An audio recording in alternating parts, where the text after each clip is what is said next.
محترم مسلمانانو ورونو، نن در سره د غیبت په موضوع باندې مختصرا یو څو خبرې شیر کول غواړم.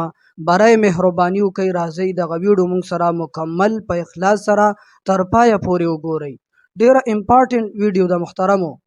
تاسو به د خپل مقررینو او د مساجدو د امامانو نه او په احادیثو مبارکو کې بار بار د غیبت موضوع باندې تقریرونه اوریدلی وي چې غیبت کول دا څومره ډیره لویه ګناه ده. په دې باندې احادیث مبارکه موجود دي او په دې باندې وعیدات راغلي بشمیره، او الله تعالی دغه غیبت کوونکي انسان ته، دغه شخص ته څومره سنګینه او سخته سزا ورکوي. دا څومره لوی مجرم دی چې د بل مسلمان رور غیبت د خلکو پر وړاندې کوي، د هغه بې عزتي او د هغه ذلت او رسوایی خلکو ته بیانوي، د هغه سپکوالی خلکو ته کوي. نو راځئ محترمو، نن د سره په دې ویډیو کې هغه صورتونه او هغه حالات ذکر کوم چې په کومو صورتونو کې د یو مسلمان رور غیبت هغه بیانول بل مسلمان ته دا جایز او روا دي.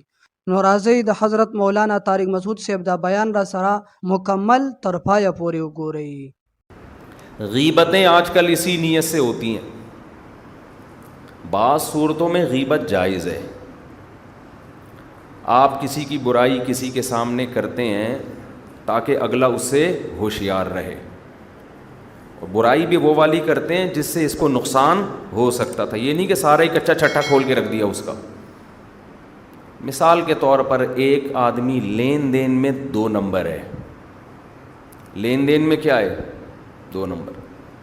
آپ نے دیکھا وہ کسی سے لین دین کر رہا ہے، آپ کو پتہ ہے کہ یہ اس کو نقصان پہنچائے گا، تو آپ نے اس دوسرے آدمی کو جا کے بتا دیا بھائی اس سے ہوشیار رہنا، یہ بہت سے محلے والوں کے پیسے کھا کے بیٹھا ہوا ہے. تو یہ غیبت جائز ہے کیونکہ آپ اس میں کسی کو نقصان سے بچا رہے ہیں. یہاں تک ٹھیک ہے. لیکن شیطان کیا کرتا ہے، ہر برائی ہر غیبت پہ لیبل کیا لگا دے گا؟ اچھائی کا، کہ یار یہ تو میں ضرورت کی وجہ سے کر رہا ہوں، یار یہ تو اصل میں ایکچولی مسئلہ یہ تھا. وہ آپ کی اپنی ٹھڑک ہوتی ہے، اپنا بغض ہے، دوسرے کو ذلیل کرنا ہے. لیبل شیطان نے کیا لگا دیا؟